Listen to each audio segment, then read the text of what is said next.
윤영찬 의원한테 협박 편지 보냈다는 그 메일 있잖아요. 이재명 캠프에서 감 잡은 것 같아요. 수사해. 진짜 누구 지지하는지 보자.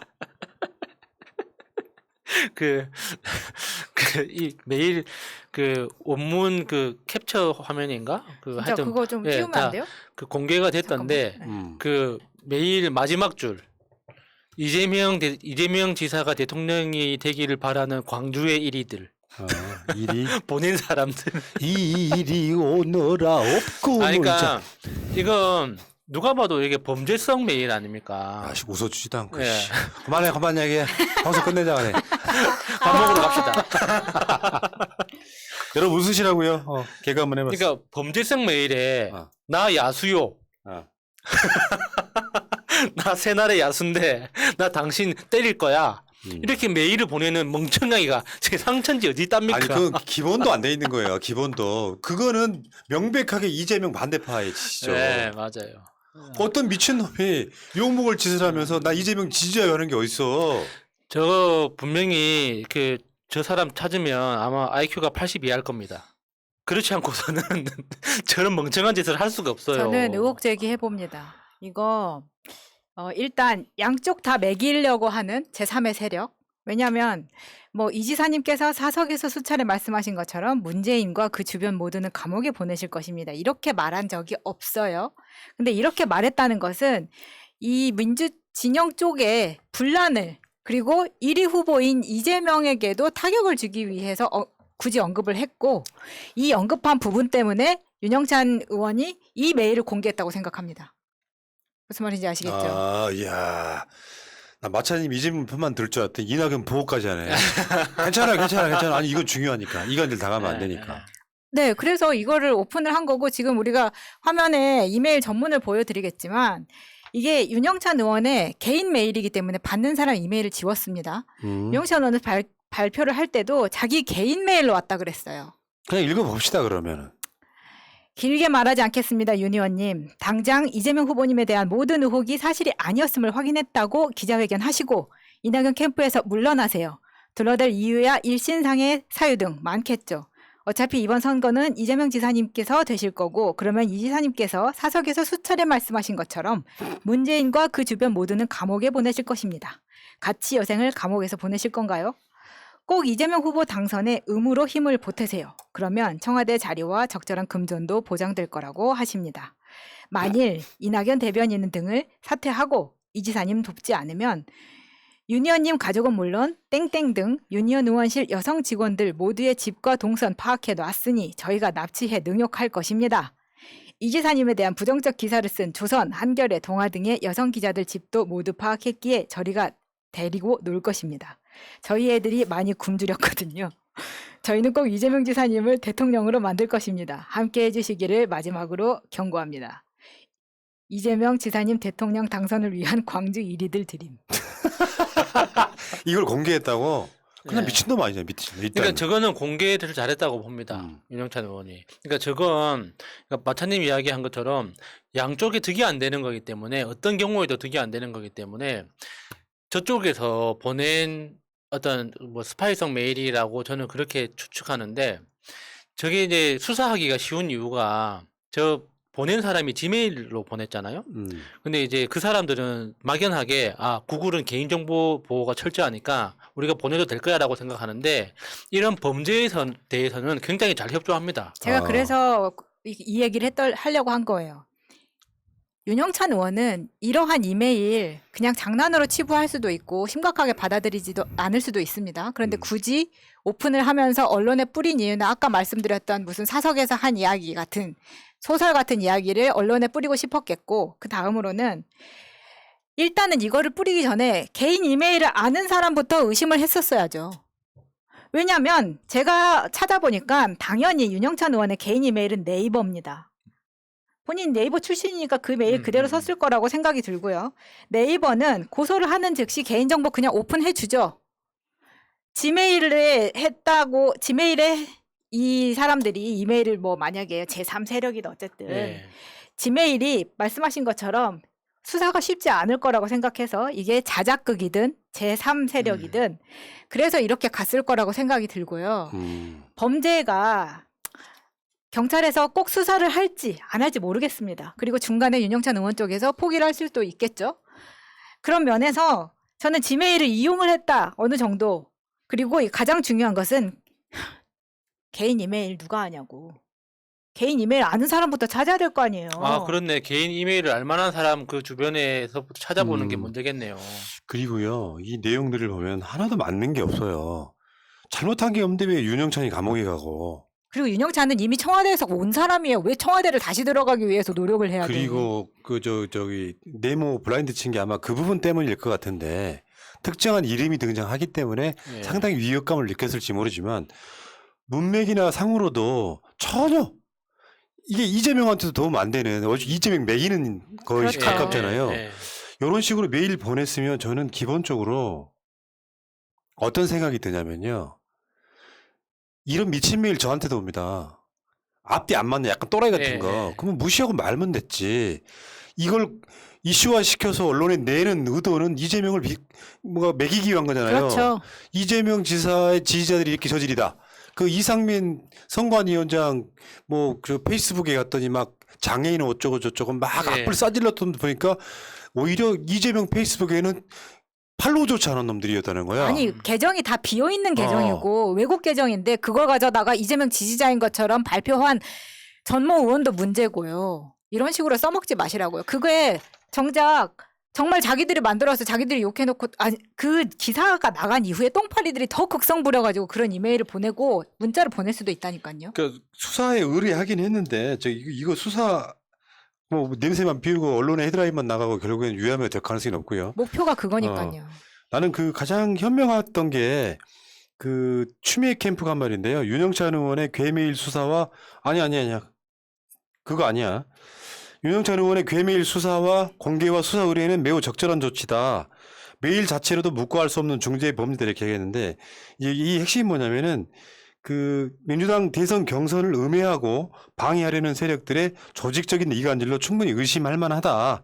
그게 뭐냐면은 이간질 세력이라는 거지. 예. 어떤 바보도 내가 이재명을 지지하는 사람이 이런 식으로 이재명한테 해가 가는 짓은 못합니다. 최소한 이재명 지지자는 아니야. 그게 이제 자작극이냐 아니면 이간질 세력이냐 이 두 문제만 남아 있는 거고요. 다른 이야기 한번 해볼게요. 우리가 지금 네거티브만 이야기하고 있는데 나는 최근에 나온 그 여러 가지 대권 주자들 국민의힘 포함해가지고 다 페이스북하고 유튜브 채널 다 이렇게 팔로우 해놓고 있거든요. 예. 근데 거기에 이건 좀 소개해드리고 싶다 중에 하나가 추미애 페이스북이었어요. 그거 한번 소개를 해드릴게요. 이게 지도자입니다. 읽어주실래요?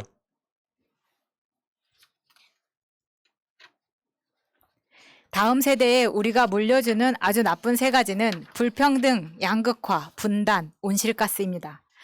다음 5년은 우리에게 운명의 분기점이 될 것입니다. 불평등에는 토지 정의를, 분단에는 평화 정의를, 온실가스에는 기후 정의를 세우는 길로 가야 미래가 열립니다. 9일 IPCC 기후변화에 관한 정부 간 협의체가 발표한 6차 보고서를 보면 지구가 열의 급가속으로 탄소 중립에 관한 구체적 계획과 실천이 당장 필요하다는 것을 알 수 있습니다. 그런데 이런 긴박성과 위기 경고에 비추어 볼 때 지난 5일 정부 탄소중립위원회가 발표한 대책은 매우 보잘것없는 아니한 것이었습니다. 국제사회의 눈치 때문에 실천하지도 않을 온실가스 감축 목표를 세우는 것이 아니라 바로 우리 자신의 생명과 미래에 직결되는 우리의 문제라는 인식을 가져야 합니다. 기후위기 인식을 공유하고 민과 정의, 함께 비상계획, 비상행동, 감시체계의 3박자가 가동되도록 만들어야 합니다. 예, 이걸 왜 소개를 해드리냐면요. 지금 이런 논란이랄까, 이런 토론이 이루어져야 돼요. 계속 우리는 지금 그것만 하고 있잖아요. 네거티브에 관련된 이야기만 하고 있잖아요. 그래서 추미애 후보가 말하고 있는 다음 세대에게 우리가 물려주는 아주 나쁜 세 가지는 불평등, 양극화, 분단, 온실가스다. 이 부분 굉장히 중요하거든요. 이런 논의 자체가 대선이나 총선 등을 통해서 사회적 아젠다가 되고 사회가 그렇게 바뀌는 거거든요. 근데 이런 이야기를 하는 후보들이 거의 없다는 게 문제죠. 내가 항상 주장하잖아요. 내가 대선 나가면 제1 아젠다가 양극화해서일 거라고. 근데 그만큼이나 중요한 것 중에 하나가 지금 탄소 배출, 윤석열은 탄소 중심이라고는 하는데 여기에 지금 우리 미래 세대들은 사실 지구에 못 살게 생긴 상황도 있단 말이야. 예. 이런 거에 대한 고민을 모든 후보들이 같이 토론을 하면서 이걸 어떻게 막아내고 어떻게 고쳐낼 것인지에 대한 재밌는 토론도 있을 수 있단 말이에요. 근데 그 그림을 못 그리는 거죠. 그러니까 그 출마 선언 때 추미애 대표가 그 신통일론, 그러니까 신평화론, 신세대 평화론 이야기를 했었는데 그게 감동적이었던 게, 그러니까 당 대표 하던 시절부터 그리고 당 대표 하던 그 당 대표 이전부터 꾸준히 남북 평화에 대해서 굉장히 진심으로 노력하고 여러 가지 그 노력을 기울이고 협력을 해왔다 하는 게 이제 우리가 알고 있으니까 이게 진심이 있었던 건데, 그리고 그 이재명 지사는 경기도가 유일하게 평화부지사가 있잖아요. 그러니까 그 경기도지사 지금 4년 차입니까? 하는 그 과정에서, 그러니까 첫 번째 임기 첫 해부터 그 저기 DMZ 평화 그 축제를 계속 해왔잖아요. 그렇게 이제 남북 평화에 대해서 구체적인 어떤 노력과 성과를 만들어 왔거든요. 그래서 이런 상황에서 저는 그 이낙연 대표한테 물어보고 싶은 거예요. 이렇게 추미애 대표가 이야기하는 남북 평화나 미래 세대를 위해서 남북 평화의 어떤 로드맵이 분명히 필요하잖아요. 이게 원론적인 거 말고, 그리고 앞으로 내가 대통령 후보로서 앞으로 하겠다라는 거 말고, 과거에 당신이 지금까지 정치를 해오면서 남북 평화에 대해서 어떤 스탠스로 어떤 일을 해왔는지 한번 들어보고 싶다. 그러니까 너무 비교가 되는 거예요. 나머지 그 세 명은 그러니까 좀 다른 케이스라고는 보죠. 그러니까 지지율도 좀 많이 떨어지고 하니까 일종의 이제 멸치라는 건 아니고. 그런데 그 이재명, 추미애, 이낙연 이 세 명은 그나마 이제 탑3지 않습니까? 지금 민주당에서는. 그러니까 이 세 사람이 어떤 기후 위기, 그 평화, 남북 평화, 그리고 이렇게 어떤 토지 정의 이런 것들을 이야기할 때, 이게 추미애나 이재명은 그나마 지금까지 해왔던 게 있거든요. 그거에 대해서 내가 이렇게 해왔기 때문에 나는 이런 이야기를 하고 있다라고 할 수 있는 건데, 도대체 이낙연한테는 어떤 컨텐츠와 어떤 정책이 있는 건지 한번 들어보고 싶어요. 왜 이야기가 없는 건지. 그러니까 그러니까 네거티브는 네거티브대로 캠프 측에서 할 수 있다고 봅니다. 이거는 전쟁이고, 아무리 이게 그 동지라고는 하지만 동지 안에서 일어나는 그 알력 싸움이 훨씬 더 잔인하거든요, 원래. 그러니까 후보자 자체가 하지 말라고 하더라도 지지자들끼리 밑에서 싸울 수 있단 말이에요. 네거티브는 그런 방식에서 완전히 사라질 수는 없는 거지만, 그럼에도 불구하고 후보 본인은 정책 이야기를 할 수 있는 거 아닙니까? 근데 왜 아직까지 이낙연 대표는 정책 이야기를 그렇게 듣기가 어려운 건가요? 보도를 안 하기 때문이죠. 아, 내가 관심이 없어서 그랬네. 어저께도 내가 잘못했네. 저기 뭐 전 국민 주치 뭐 이런 얘기 하긴 했는데 네. 내 말은 그거야. 네거티브에 집중하다 보니까 자기 컨텐츠까지 가리는 거예요. 사람들이 관심을 안 둔단 말이죠. 근데 이게 이런 생각 한번 해봅시다. 문재인 대통령 정부에 실망하신 분도 있을 겁니다. 정상적인 분 중에서도. 예. 왜냐하면 촛불 정부였기 때문에 그래요. 대한민국 역사상 민중이 일으킨 혁명에 의해서 사실은 옹립된 정권에 가깝습니다. 근데 문재인 대통령 정부는 기본적으로 지금 돌이켜보면 국정의 정상화였다고 봐요. 그 과정에서 남북관계라든지 방역이라든지 경제 같은 거 잘 해놨단 말이야. 그러니까 5년 동안 무엇인가가 완벽하게 이루어질 거라고 생각하는 사람들 입장에서는 실망을 하겠죠. 근데 정권이라는 게 연속성이 있어야 돼. 4년 중임제 이런 것도 아니야. 5년이면 끝난단 말이에요. 그래서 그 임기 한 2년 정도면은 대부분 할 일 대부분 해버리고 3년, 4년, 5년 차는 논란에 휩싸일 가능성이 되게 높아요. 그 단임제의 특성이 그렇단 말이에요. 예. 근데 그러니까 현상적으로 대통령을 대상화 시켜가지고 왜 시켜줬는데 못하냐, 왜 윤석열을 임명했냐, 왜 조국을 못 지켰냐는 거. 그런 대상화하기 좋아하시는 솔직히 극좌에 계시는 분들은 문 대통령 지지하지 않을 수도 있습니다. 현실적으로는 다음 대통령은 분명히 미진했던 개혁과 소위 말하면 양극화에서의 엄청 앞장서야 된단 말이에요. 예. 대한민국 그늘이야. 문 대통령이 경제 이런 부분 되게 잘해가지고 OECD 국가 중에 1, 2위 다투게끔 만들어 놓고 자고 일어났더니 선진국이 됐고 그거 문 대통령 아니라도 할 수 있었다고 불가능했습니다. 제가 봤을 때는요. 박근혜 때라면 불가능했다고요. 이게 코로나 방역이랑 연관성이 있고요. 남북관계에서 리스크를 해소시켜줌으로써 훨씬 더 많은 기업들한테 투자가 쏟아지고 하는 거에 다 포함되는 거예요. 이런 상황들이 쭉 만들어지다가 이제 부자 나라가 됐단 말이에요. 그러면 우리 같은 민주 세력이나 정부는 뭘 해야 되느냐. 대한민국에 그림자가 있어요. 이건 문재인 정부를 디스하려고 하는 말이면 안 되는 거고 노인 자살률 1위 같은 거 있잖아요. 그 양극화가 심해서 그런 거예요. 애 새끼들이 열심히 해서 키워놨던 노인들을 돌보지도 않고 쪽방 같은 데 사시면서 어떻게 살아갈 방법이 없으니까 부부가 같이 자살해버리는 거예요. 근데 진지하게 지금 민주당 정부는 그거를 앞으로 고민을 해야 되는 거예요. 네. 이 양극화를 어떻게 하면 해소할 수 있을 거라든지 나아가서 추미애 장관처럼 이 탄소 배출 문제 같은 것도 진지하게 전체 틀 차원에서 고민을 해야 되는 거예요. 근데 계속 네거티브만 하고 있는 거예요. 그래서 제가 이걸 소개를 해드리고 싶었던 겁니다. 어느 날 갑자기 완벽한 나라 못 만들죠. 최소한 민주당한테 20년 정도의 기간을 주면서 비판은 우리가 해. 우리가. 야당이 아니라 우리가 하면서 뭔가 좀 정말로 정상적인 나라인데 정말 존경받는 선진국으로 만들기 위해서는 이런 과정이 필요하다는 거죠. 네. 그러니까 최근에 그러니까 그 한미연합 훈련 그 시뮬레이션 그 훈련 때문에 남북 그러니까 통신 그 연락을 안 받고 있잖아요, 북측에서. 그걸로 또 이게 보수 언론에서 북한을 엄청 비난하고 있는데 저는 사실 그러니까 먹고 사는 문제 때문에 북한이 더 급해 보이잖아요. 지금 당장의 식량 문제니까. 근데 저는 대한민국이 훨씬 더 급하다고 생각합니다. 남북 관계에 대해서는. 대한민국 뭐 GDP가 올라가고 G7에 초청받고 이렇게 계속 국격이 올라가고 있는데 아직까지도 자라나는 아이들의 사고방식에서 세계라고 했을 때 대한민국하고 별개의 공간으로 생각을 하거든요. 우리도 그렇게 생각을 하고 있는 거예요. 그러니까 BTS나 블랙핑크가 전 세계적으로 유명세를 떨치더라도 그게 신기해 보이는 거예요. 남의 나라 이야기 같으니까. 그러니까 세계 글로벌이라고 했을 때 내 이야기가 아니라 저 먼 곳의 이야기로 느끼거든요. 그게 왜 그러냐면 북한 때문에 닫혀있기 때문이에요.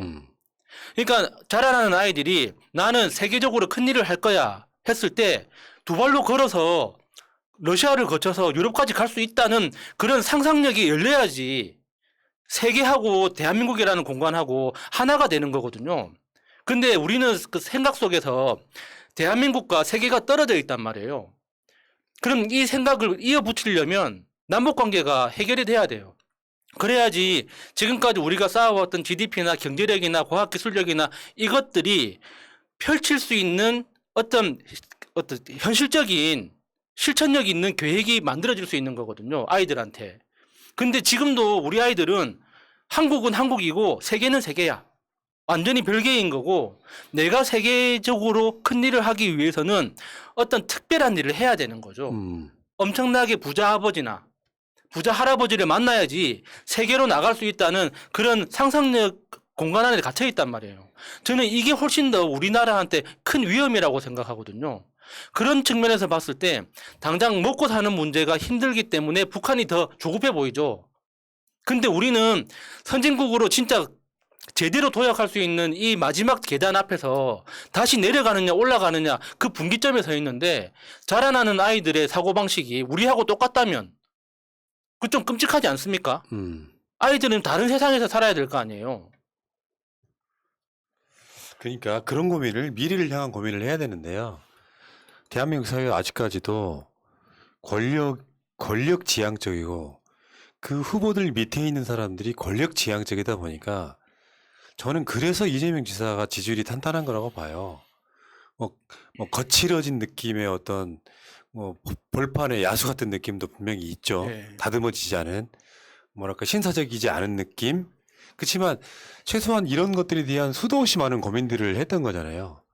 그렇기 때문에 추미애 장관은 넓게 볼 줄 아는 사람이고 이재명 지사는 좀 깊게 볼 줄 아는 사람이고 그런 느낌들이 지금 오히려 민주당의 경선을 주도를 해야 되는데 그 느낌이 아니라 아까 말한 그런 식의 뭐 협박 메일이 원해만에 아마 그렇게 따지면요. 예를 들면 그 정치적으로 써먹기 위해서 새누리한테도 그런 뭐 메일이나 이런 악플이 달릴 때 있잖아요. 그것만 모아가지고 보면 진짜 나쁜 놈들이라고 할 수 있을 만큼. 근데 우리가 버릴 건 버리지 않습니까? 이를테면 그런 거지. 그 사람들 지금 다 이낙연 지지하고 있죠. 어. 저 다 갖고 있어요.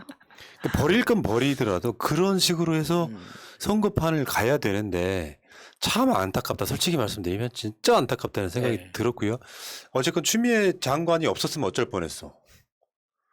그러게요. 4대1로 싸울 뻔했잖아요. 네. 추미애 장관이 중심 잡아주는 건 진짜 대단한 거라고 생각이 들고요. 자, 송영길 대표가 지금 대표 취임 100일이 돼서 기자간담회 했는데 재밌는 얘기 많이 하셨더라고. 송영길 다운 것도 있고 송영길 리스크도 있고.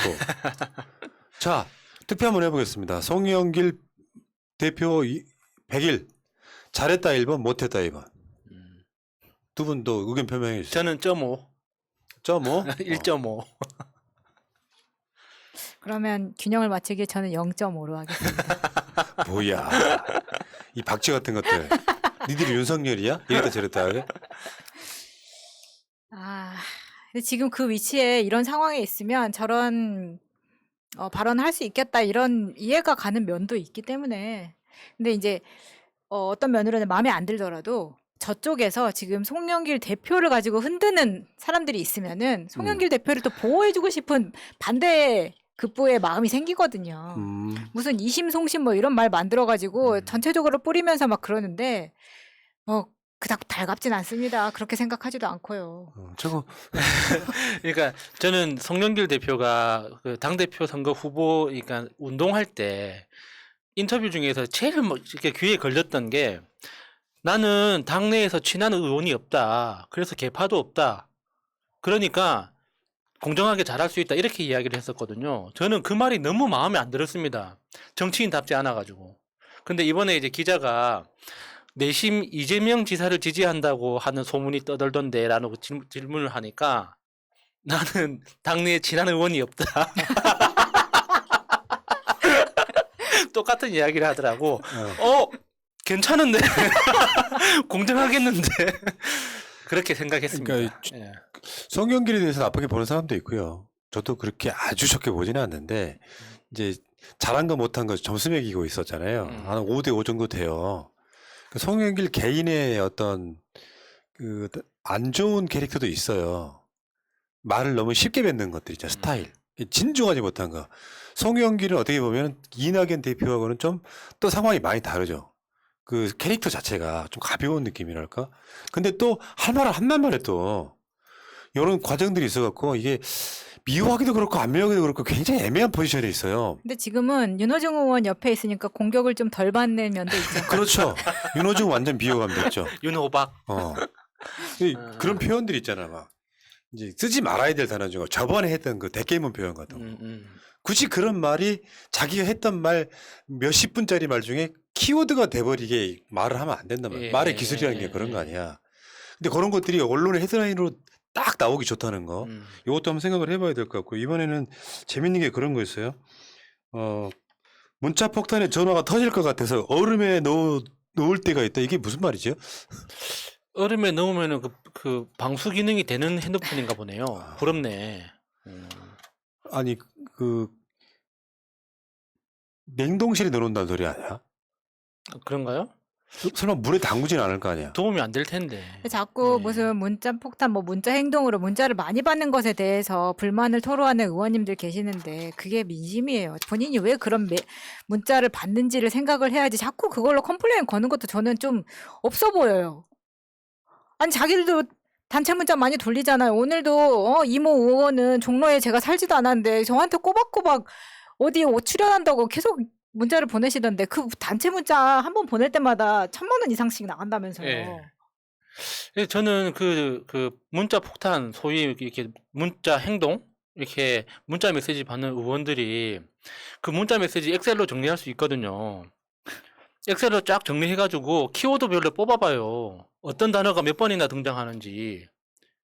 그리고 그러니까 욕설은 그냥 의도적으로 배제할 수 있는 거잖아요.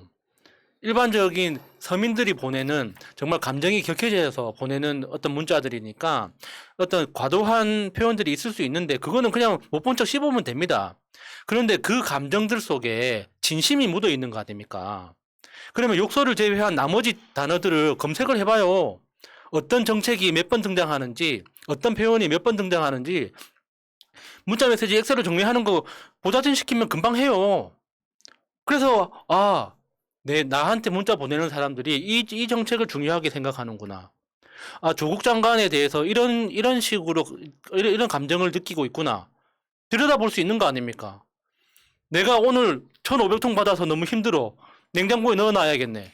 그게 뭐 정치예요. 근데 그 문자가 많이 와서 힘들다는 사람들이 문자를 다 보면서 힘든다는 게 아니라 자기가 핸드폰을 써야 할 때 못 쓰니까 힘든 거거든요. 그럼 의원실 전화 있는데 의원실 전화 9대 있어요.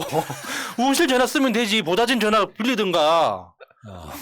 그게 뭐 어려워. 그게 일이라고 그게 대수라고. 근데 뭐 그게 정말 부당한 불만이라던가 오해라던가 그러면 적극적으로 해명하고 하면 되는데 사실 지금 계속해서 국민들의 마음이 지금 화가 많이 나 있기 때문에 어느 정도 소통을 하고 싶다면서요. 칭찬만 받으려고 근데 소통하는 지금 건 아니잖아요. 현재 송영길 대표는 잘하고 있는 편이에요. 현재 그러니까 100일 동안 막 뭐 부자 감세 뭐 요런 예. 거는 분명히 잘못한 게 맞고요. 저번에 그 조국 장관 관련해서 뭐 사과라고 하는 것 자체를 의미 없이 그 타임에 굳이 할 필요 없는 사과를 네. 했던 부분도 저는 잘못했다고 네. 생각하는 사람이지만 현재로서 보면 나름대로 정치력 발휘를 잘하고 있는 느낌도 있어요. 뭐 오죽하면 이낙연 후보 쪽에서 이심 송심 이런 이야기를 했겠습니까? 그러니까 당은 결론적으로 말했을 때 그렇습니다. 지금 현재 이재명 지사가 민주당의 사실상 주류가 된 거예요. 왜냐하면 당이라고 하는 특히 장 지도부는 지금 현재 제일 목표가 뭐냐면 정권 재창출입니다. 근데 일이 주저한데 예를 들어서 이재명과 이낙연이 뭐 박빙이다. 어마어마하게 박빙이다. 그런 상황도 사실 아니고 당 입장에서는 정권 연장을 해줄 가장 유력한 후보를 보호할 수밖에 없는 겁니다. 그런 과정에서 어중뛰게 한쪽 후보의 편을 드는 것보다는 지금 송영길의 스탠스는 그렇게 나쁘지 않다고 생각해요. 맞아요. 예. 지금 상황은 그런데 왜냐하면 그것 때문에 당대표가 욕먹을 일이 없는 거예요. 근데 이제 한쪽에서 계속 그런 특정 워드를 뽑아가지고 누구랑만 친하네라고 이야기를 하는데 사실 객관적으로 봤을 때 그런 상황도 아니거든요. 저는 더 심각한 것이 민주당 선관위원장이라고 생각합니다. 그 사람을 사퇴시켜야 되는 거예요. 우리 상민이 형. 네. 아니 근데 그 논란이 있고 난 다음에 이상민 의원이 언론에 나와서 인터뷰를 하는데 뭐라 그러냐면 본인이 이미 선관위원장이 된 지가 시간이 뭐 엊그저께 된 것도 아니란 말이에요. 근데 앞으로 저는 양쪽 다 생각하면서 발언을 해야겠다라고 느꼈다고 그 말을 하는 거예요. 아니 캠프가 6개인데 왜 양쪽을 생각해? 아니 그 말은 자기가 지금까지 뭐 한쪽만 생각해가지고 비난을 했다는 것에 대한 인정이라고 생각이 들어가지고 그 인터뷰 자체에 굉장히 저는 속으로 분노를 많이 했었는데 선관위원장이라면 그런 말 그러니까 뭐 특정 도지사에게 그렇게 비난에 받을 수 있는 말을 사퇴 관련된 말을 선관위원장이 해서는 안 된다는 이야기를 또 드리고 싶은 겁니다. 그러니까 예전 대선 때는 김두관 경남도지사 사퇴하지 말고 본선 후보가 될 때 사퇴라고 문 대통령이 말렸고 예. 지난 대선은요. 이재명, 안희정, 최성 다 지자체장이었어요. 그때는 왜 다 사퇴하라는 말을 안 합니까? 1위로 지금 달리고 있는 이재명이니까 홍보비 많이 써가지고 그쪽은 지금도 그건 물건 늘어지고 있거든.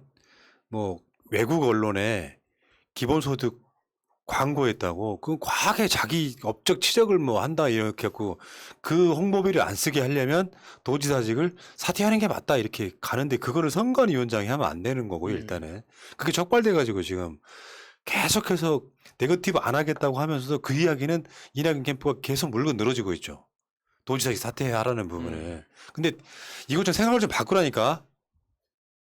홍보비 예를 들면 전체 도 예산 중에 한 50%를 홍보비로 썼어. 그럼 문제가 되지만요. 이 사람들 비판할 때는 뭔 짓을 하냐면은 4년 내내 쓴 거를 총 합으로 합쳐가지고 그거 갖고 막 공격한단 말이에요. 멋 모르는 소리 하지 마십시오. 홍보는 안 하는 게 문제예요. 네. 그게 현직 당체장의 이점이기도 합니다. 내가 내 치적을 공식적으로 세금을 통해서 홍보할 수 있다는 거 꼬우니까 그렇게 여당하는 거고 단체장 하는 거예요.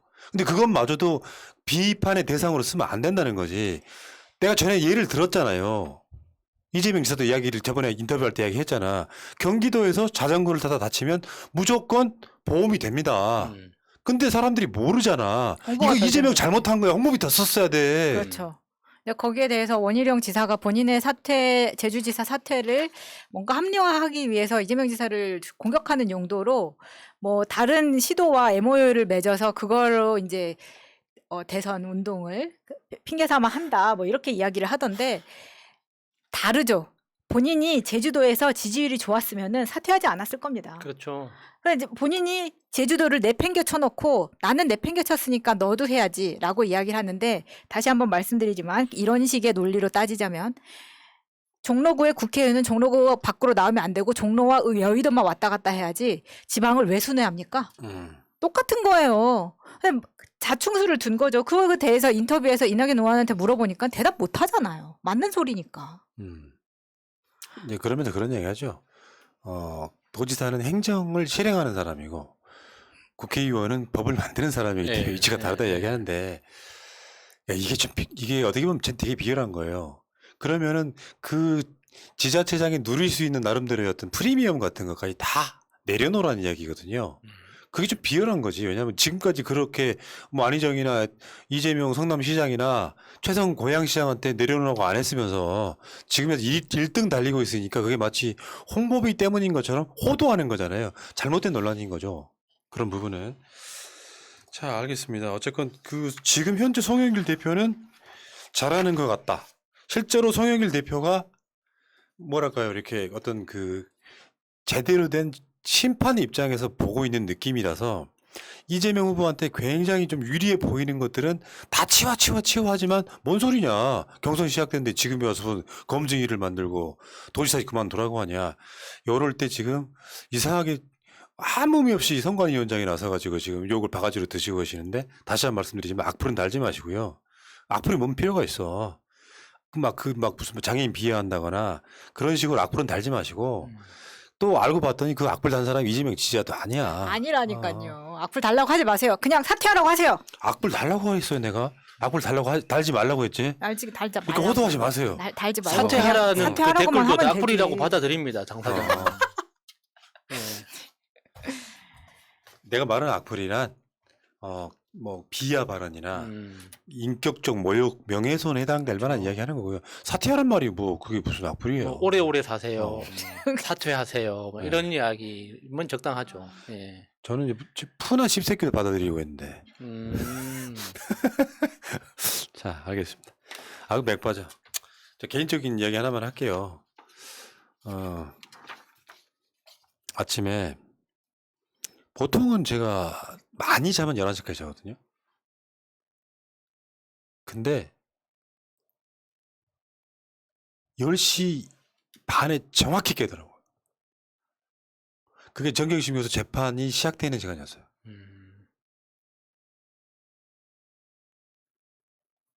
어제 조국 장관님은 1시 반 넘도록 잠을 못 잡디다. 그런 현실이 있었고 이제 아침에 일어나서 11시 좀 넘어서 이제 속보가 나오기 시작할 때 오늘 방송하기 싫다. 진짜 방송하기 싫다. 그래서 3시에 있었던 방송을 생방송으로 못했어요. 이따가 9시에 그걸 할 건데 저는 지금 방송 보시는 분들이 진짜 우리 민주시민들이라고 생각합니다. 4월달에 보궐선거 졌을 때 우리가 받았던 스트레스 상상을 초월합니다. 구독자는 몇천 명씩 빠지죠. 니들이 선거 이긴다고 했잖아. 재판 우리는 명분만 외치면 됩니다. 정경심 교수 무죄라고 외치면 돼요. 미리 와서 초치실 필요도 없고 결과가 어떻게 나오든 정경심 무죄여야 되는 거예요. 팩트로 보면은. 근데 거기에 굉장히 많은 사람들이 남 탓을 합니다. 왜 새날이 못 맞췄냐? 니들이 무죄라며. 니들이 보궐선거 이긴다며. 그래서 방송하기 두려운 거예요. 근데 방송을 하는 이유는 뭐겠습니까? 방송을 하는 이유는 시대에 빠져 있는 사람들과 같이 그 어깨 걸고 가기 위한 아픔을 나누는 겁니다. 욕도 같이 하고. 그래야 우리가 결국은 이겨요. 결국이라고 표현하는 건 대선이거든요. 결국은 우리가 이긴다고. 그래서 지금 오늘 방송을 끝까지 봐주신 여러분들이 저는 진짜 민주시민이라고 생각을 하고요. 우리가 이런 걸로 좌절할 사람들은 아니잖아요. 이보다 더 힘든 일 겪었고요. 이걸로 끝도 아니잖아요. 내년 2월쯤으로 예상되는 정경심 교수 대법원 판결도 있고요. 그때까지 시리에 빠지면 안 됩니다. 포기하면 안 됩니다. 그 포기하라는 신호예요. 네 민주시민들 니들 포기해. 정경심 유죄야. 이 시그널이란 말이에요. 포기하면 안 되는 겁니다. 제가 그걸 느꼈는데 판사도 여론의 영향을 받는다고 하잖아요. 보통 때 같으면 광화문이든 법원 앞이든 모여서 촛불을 밝혔을 텐데 그거를 못 하니까 그래서 우리가 방송에서 이거는 정경심 무조건 무죄다. 근데 그 무죄라는 게 희망회로를 돌려서 그런 게 아니라 나름 변호사들 각자 전문가들 나와가지고 분석이 합리적으로 한단 말이에요. 그런데 결과가 잘못 나왔어. 그거는 사실 우리 탓이 아니라 잘못된 사법부를 비판할 수 있는 근거로 삼아야 되는데 그래서 우리 방송에서 지금 또 니들 희망회로 듣기 싫다 이런 글 쓰러 들어오는 분 계실까봐 저희는 희망회로란 단어 자체를 그냥 차단해버렸습니다. 그렇게 쓰실 분들은 저희 방송을 들어보지 않고 니들 또 틀렸구나라고 하실 분들이기 때문에 그랬다는 점 알려드리고 싶어요. 예. 힘들 내주시자고요. 나중에 한마디 해. 마무리.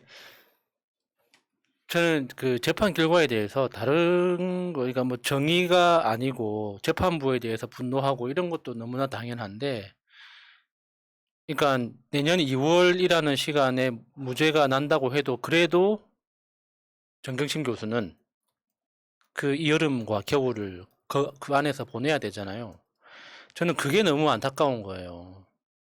그러니까 제가 정경심 교수가 어디가 어떻게 아픈지 제가 잘 아니까 우리 누나가 그렇게 아팠거든요.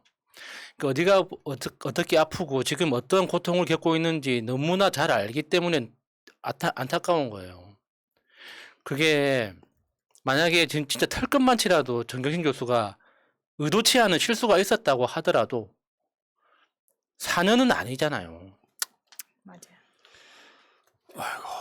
그래서 내년에 무죄가 난다고 해도 지금 2년 가까이 두 계절을 그 안에서 겪었던 그 고통을 누가 보상을 할 거냐고요. 그게 안타깝고 마음이 아픈 거죠. 사람은 기억의 동물이거든요.